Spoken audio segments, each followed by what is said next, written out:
अस्सलामुअलैकुम। अ, आज हम पंजाबी का जो है वो क्लासिकी शायरी का दूसरा जो पोएट है उसको डिस्कस करेंगे।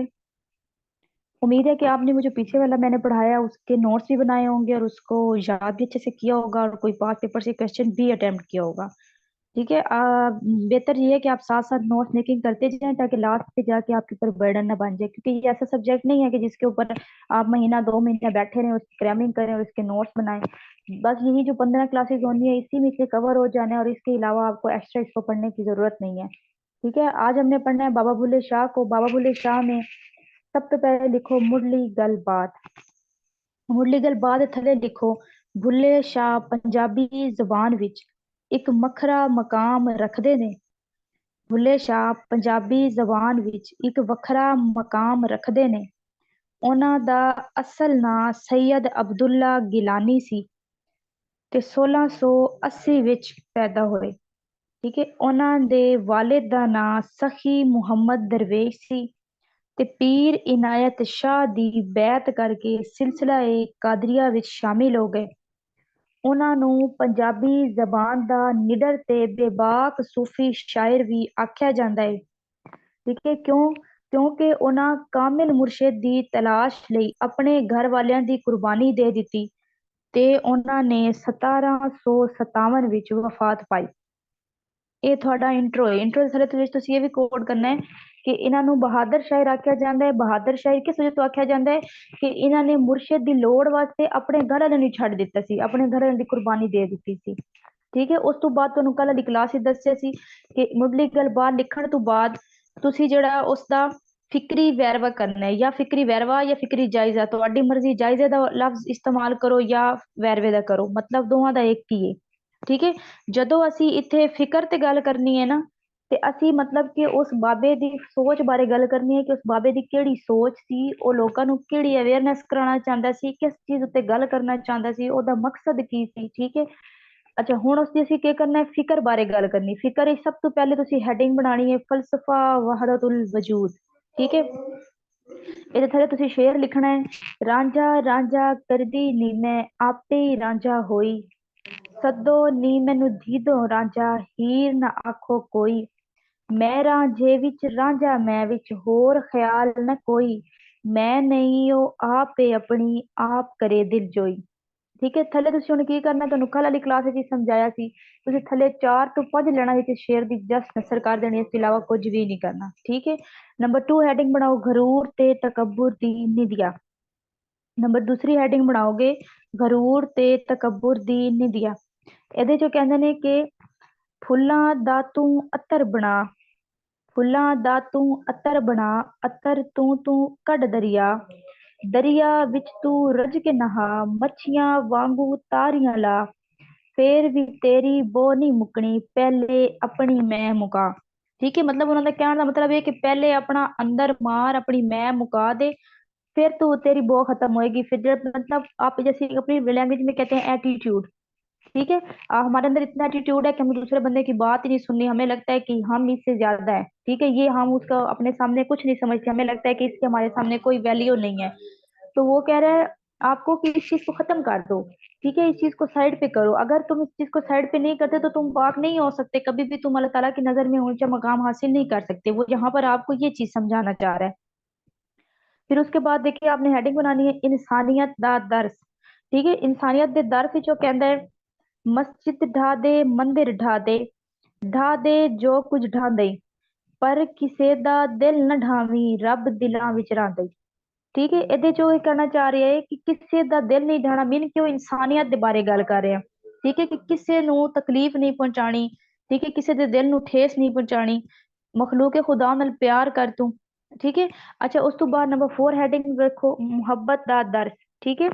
ਇਹਦੇ ਚੋਂ ਕਹਿੰਦਾ ਹੈ ਕਿ ਕੁਝ ਬੁਗਜ਼ ਦੀ ਰੇਤ ਚ ਨਹੀਂ ਲੱਭਦਾ, ਕੁਝ ਹਾਰ ਤੇ ਜੀਤ ਚ ਨਹੀਂ ਲੱਭਦਾ, ਮਖਲੂਕ ਖੁਦਾ ਨਾਲ ਪਿਆਰ ਤੇ ਕਰ, ਰੱਬ ਸਿਰਫ ਮਸੀਹ ਤੇ ਚ ਨਹੀਂ ਲੱਭਦਾ। ਠੀਕ ਹੈ। ਇਤੋਂ ਦਾ ਕਹਿਣ ਦਾ ਮਤਲਬ ਇਹ ਹੈ ਕਿ ਤੂੰ 5 ਟਾਈਮ ਦੀ ਨਮਾਜ਼ ਪੜ੍ਹ ਰਿਹਾ, ਇਬਾਦਤ ਕਰ ਰਿਹਾ, खुदा मसीह से नहीं लबना, ठीक है। अगर खुदा ਨੂੰ राजी करना है ते मखलूक के खुदा दी खिदमत कर, खुदा ਦੀ ਜਿਹੜੀ मखलूक है ਉਹਦੇ ਨਾਲ प्यार कर, ਉਹਦੀ खिदमत कर, ਉਹਦੇ ਕੰਮ ਆ, ठीक है।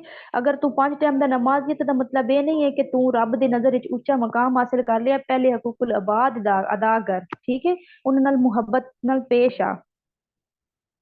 ਉਸ ਤੋਂ ਬਾਅਦ ਤੁਸੀਂ ਲਿਖੋ ਦਿਲ ਦੀ ਸਫਾਈ, ठीक है। दिल की सफाई से कहना है कि भुलिया रब ताइयों मिलदा, पाक मुहल्ला होवे दिल दा, मतलब कि हमारा दिल अगर पाक होगा तभी हमें रब मिलेगा, अगर हमारा दिल ही पाक नहीं है तो हम रब कैसे मिल सकता है। सिंपल सी बात उसने की है। फिर उसके बाद वो कहता है कि भुले शाह दा तसव्वुर इश्क, ठीक है। इश्क दे विच उन्होंने तीन चीज़ों ते गल की है।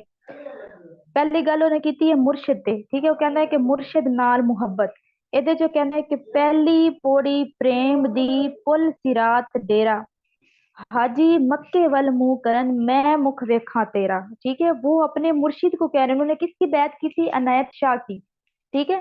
तो वो पीर अनायत शाह को कह रहे हैं कि लोग मक्के की तरफ जाते हैं हज करने के लिए, मैं तुम्हारा मुख देखता हूँ और मेरी हज हो जाती है, ठीक है। अपनी मोहब्बत की अक्कासी कर, अपनी मोहब्बत को बयान कर रहे हैं, बता रहे हैं, अपनी मोहब्बत का इजहार कर रहे हैं, किसके साथ, अपने मुर्शिद के साथ, ठीक है। कि मेरे मेरे दिल में आपके लिए कितना प्यार है कि मैं आपको देखता हूँ तो मुझे ऐसे लगता है कि मैंने हज कर ली है, ठीक है। उसके बाद नेक्स्ट देखें। नेक्स्ट वो कहते हैं कि उन्होंने ਜਿਹੜੀ दूसरी दूसरी मंजिल दसी है ਉਹਦੇ ਚੋਂ ਕਹਿੰਦੇ ਨੇ ਕਿ ਨਬੀ ਨਾਲ ਮੁਹੱਬਤ, ਠੀਕ ਹੈ। ਉਹਦੇ ਚ ਕਹਿੰਦੇ ਨੇ ਕਿ ਇਸ਼ਕ ਤੇਰਾ ਦਰਕਾਰ ਸਾਨੂੰ हर वेले हर हीले, पाक रसूल मोहम्मद साहिब मेरे खास वसीले, ठीक है। अब देखिए इसमें वो ये कह रहा है कि हमें होली प्रॉफिट जो है उनका जो इश्क है वो हर वक्त हमें चाहिए, ठीक है। वो हमारे खास वसीले हैं, हमारी निस्बत उन्हीं के साथ जुड़े, मीन के वो अपनी मोहब्बत जो है ना उसका इजहार कर रहे हैं होली प्रॉफिट के साथ, जैसे हम लोग करते हैं, उन्होंने शेयर के थ्रू किया, ठीक है। अच्छा उसके बाद देखें वो कर रहा है खालिक के साथ, ठीक है। खालिक नाल मोहब्बत का इजहार, इसमें वो कहते हैं भुलिया की जाना मैं कौन, ना मैं मोमिन विच मसीता, ना मैं कुफर दी रीता, ना मैं पाका विच पलीता, ना मैं मूसा ना फिरौना, ठीक है।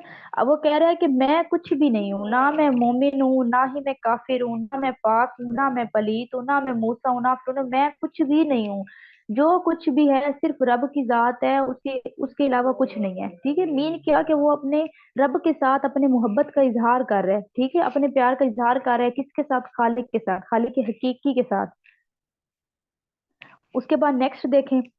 नेक्स्ट में लिखा है मैंने रब की रजा, कि रब की रजा हासिल करने के लिए बाबा जी क्या कहते थे, ठीक है। रब की रजा हासिल करने के लिए बाबे ने कहा पढ़ पढ़ किताबा इल्म दिया, ना रख लिया काजी, किताबें पढ़ ली हैं और नाम हम लोगों ने सब ने रख लिया है कि हम लोग काजी हैं, ठीक है। हम सीएसएस कर रहे हैं, हमने 10 10 12 12 बुक्स पढ़ी और हमने कहा बस हम सीएसएस टॉप कर जाएंगे, नाम हो गया कि भाई इस बंदे ने इतनी बुक्स पढ़ ली हैं। तो बाबा कह रहे हैं तुमने 10 12 बुक्स पढ़ ली हैं, तुम्हें लगता है कि तुम अब बड़ा जो है ना अच्छी तो शान और फखर से क्वालिफाई कर जाओगे। फिर कहता है हथ विच फड़ के तलवार, ना रख लिया गाजी, कि हाथ में तलवार रखी हुई है, फॉर एग्जाम्पल मैं जो हूँ यहाँ पे छठा बदमाश बना घूम रही हूँ और मैंने अपने पास एक गन रखी हुई है, लेकिन मुझे पता नहीं है कि मैंने करना क्या है, बस मैं लोगों की नजर में एक गाजी बना हुआ हूँ, डाकू बना हुआ हूँ, कि मैंने बस जाना है और मैंने जंग करनी है और मैंने ये करना है, पता किसी चीज का नहीं है। उसके बाद थर्ड पे कहते हैं मक्के मदीने घूम आया, ते ना रख लिया हाजी, ठीक है। मक्के जाते हैं, मदीने जाते हैं, वहां पर घूम फिर के आते हैं, जब वापस आते हैं तो हमें क्या, हमारे नाम के साथ क्या लग जाता है, हाजी। और अब मर जा रहा है तो हाजी हो जाएगा, औरत जा रही है तो हाजी न हो जाएगी, ठीक है। आपकी हज भी तब होती है जब आप दिल से जाते हैं, दिल से आप वहां पर जा रहे हैं। तो वो बाबा जी आपको यही कह रहे हैं कि तुम मक्का मदीना घूमने जाते हो, जब इधर आते हो तो कह देते हो कि मैं हाजी हूँ, ठीक है।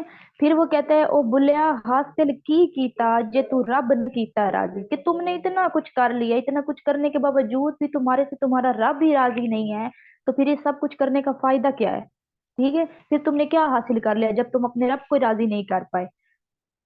इस शेर के अंदर उन्होंने बड़ी जबरदस्त बात आपको समझाई है सीएसएस के स्टूडेंट्स को। फिर देखें यहाँ पे, ये दोबारा आ गया गरूर और तकब्बुर वाली हेडिंग ना यहाँ पे, तो इस शेर को आप उसी के अंदर दोबारा कोट कर दीजिएगा, ठीक है। वहां पे आप दो शेर जो है ना डाल दीजिएगा गरूर तकब्बुर वाले में। इसमें लिखा है कि ना कर बंदिया मेरी मेरी, ना तेरी ना मेरी, चार दिना दा मेला दुनिया फेर मिटी दी ढेरी। अब इसमें भी वही बात कर रहा है कि मेरी मेरी ना करो, ये ना करो कि ये मैं हूँ या अपनी अना है या एटीट्यूड है, गरूर है, तकब्बुर है, उसको खत्म करो। कुछ भी नहीं तुम्हारे काम आना। ये दुनिया सिर्फ 4 दिन की है, यहाँ तुम 4 दिन के मेहमान हो। उसके बाद तुमने मट्टी में मिल जाना है। ठीक है, तो गरूर और तकब्बुर का फायदा नहीं है। यहाँ पर भी वो आपको यही सिखाना चाह रहा है। फिर वो आपको फिक्र करवाता है आखिरत की तरफ। ठीक है, इसमें वो आपको कहता है कि कित्थे ने सुल्तान सिकंदर, मौत न छट्टे पीर पैगंबर, सब छट गए टुर गए अंबर। मीन वो कह रहा है कि सुल्तान सिकंदर थे, कोई बादशाह है, गरीब है, अमीर है, चाहे जैसा भी है, कहाँ है वो सब? मौत ने पीर पैगंबर को नहीं छोड़ा, पीरों को नहीं छोड़ा, पैगंबरों को नहीं छोड़ा। सब चले गए हैं ये दुनिया छोड़ के, तो हम क्या चीज है उसके सामने? ठीक है, मौत जिसके सामने पीर पैगंबर बादशाह सुल्तान, उनकी कोई वैल्यू नहीं है। उसने वो ले गई है उन सबको। ठीक है, ये दुनिया में उसने किसी को नहीं छोड़ा। तो हमें किस बात का एटीट्यूड है, किस बात की बिना पर हम दुनिया में इतना अकड़ के चलते हैं? हमें भी एक दिन उसने ले जाना है, तो हमें यहाँ दुनिया में रहकर अपनी आखिरत की फिक्र करनी चाहिए। जब हमें आखिरत की फिक्र होगी, हम अपने आखिरत को संवारेंगे, तो खुद को खुद हम अच्छे काम करेंगे, जिससे हमारी दुनिया भी संवर जाएगी और हमारी आखिरत भी संवर जाएगी। उसके बाद आपने इस क्वेश्चन का क्रिटिकल एनालिसिस कर देना है। ठीक है, क्रिटिकल एनालिसिस मीन के फनी वेरवा। ठीक है, फनी वेरवे में कल मैंने आपको बताया था, लेकिन किसी को जहमत नहीं हुई है कि मैं जो हूँ, हम लोग जो कमेंट में बता दें या कोई इनबॉक्स में मैसेज करके बता दें। ठीक है, आप लोगों का बस यही काम है कि बस एक लेक्चर आपको मिल गया, रटा रटाया, आपने यहाँ से नोट्स उठाने और अपने नोट्स मेकिंग स्टार्ट कर देनी है। काम करने की तो आप लोग को जरूरत ही नहीं है, क्योंकि पेपर में तो वो आपसे यही तो चाहता है कि ये 10-12 बुक से रट्टा मार के आ जाए और मुझे पेपर दे के चले जाए। तो इस बात को अपनी आंखों के सामने रख के ना रिजल्ट भी चेक कर लिया करें जो हर साल आता है। तो उसके बाद फिर इन चीजों पे फोकस किया करें। तो बेहतर ये है कि आपको जो काम दिया जाता है आप वो किया करें। अगर आपको काम दिया जा रहा है तो वो आपके फायदे के लिए दिया जा रहा है, ना कि मैं अपने फायदे के लिए दे रही हूँ। उसके बाद अगली देखें, आपने अब फनी जायजा करना है। फनी जायजा में है तानीश तस्वीर, मैंने इसके बारे में कल आपको पढ़ा दिया था। तशबीह सारे भी मैंने कल पढ़ाए थे। ठीक है, उसके बाद असरित सियासी शऊर भी जो है इनके कलाम के अंदर आपको मिलता है। इसमें आप एक ये शेर कोट कर सकते हैं, दर खुला हशर अजाब दा, बुरा हाल होया पंजाब दा। उसके बाद नेक्स्ट देखें, कलाम विच मौसीकी दा रंग। ठीक है, कलाम विच मौसीकी दा रंग। अब इसके नीचे आप एक ये लिख दें, आपने सुना भी होगा, तेरे इश्क नचाया करके थैया थैया। ठीक है, फिर लिखें आसान ते सादा जुबान दा इस्तेमाल। 5 मैंने बनाई है, 5 आपने कमेंट में बतानी है मुझे इसकी क्रिटिकल एनालिसिस में। उसके बाद आपने इसको कंक्लूड कर देना है। कंक्लूजन में आपने जितना भी क्वेश्चन हमने पढ़ा है उस सारे को आपने समराइज करके लिखना है, और नीचे आपने एक रेफरेंस दे देनी है। ठीक है, रेफरेंस आप बेशक खुद से बनाएं। बस ये है कि जो जिस बंदे का आप नाम दे रहे हैं वो अथेंटिक होना चाहिए। नीचे आप रेफरेंस खुद से भी क्रिएट कर सकते हैं। वो भी मैं कभी सिखाऊंगी जब मुझे लगेगा कि आप लोग काम कर रहे हैं, तो वो मैं आपको तब सिखाऊंगी कि रेफरेंस किस तरह से क्रिएट करते हैं। बाकी आज के लिए इतना ही है। अगर किसी चीज की समझ नहीं आई तो आप मुझसे पूछ सकते हैं। ठीक है, कमेंट में पूछें, मुझे इनबॉक्स करें, जैसे आपको इजी लगे। बाकी अपना ख्याल रखिएगा। अल्लाह हाफिज।